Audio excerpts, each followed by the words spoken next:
1년 전 아영이가 의식불명에 빠지면서 경찰은 곧바로 수사에 들어갔는데요. 그런데 지난달에서야 결론을 내 병원 관계자 3명을 검찰에 넘겼습니다.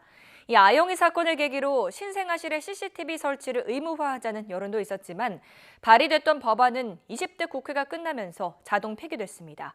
이어서 김종호 기자입니다.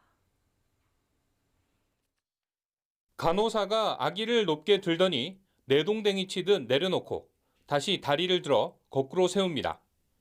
모두의 축복 속에 태어난 지 불과 닷새 만에 아영이에게 벌어진 일입니다.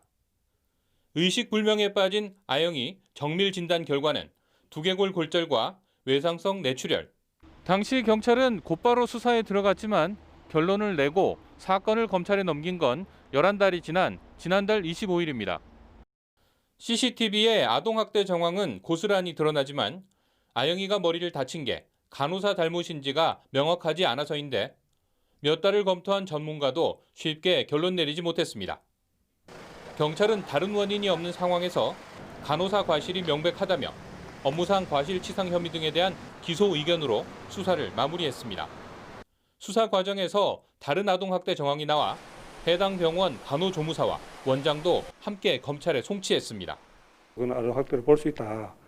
그렇게 이제 판단을 해가지고 이제 간호조무사를 또 행사 입건을 했고 병원장도 같이 의료법이라든지 아동복지법 양벌 규정에 따라서.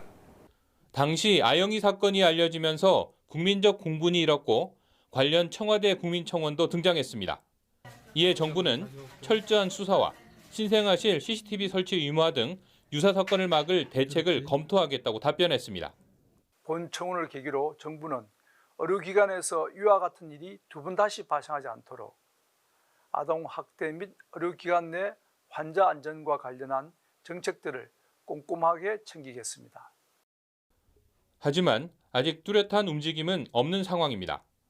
또 지난 2월에는 신생아실에 CCTV 설치를 의무화하는 의료법 개정안도 발의됐지만 20대 국회 종료와 함께 자동 폐기됐습니다. YTN 김종호입니다.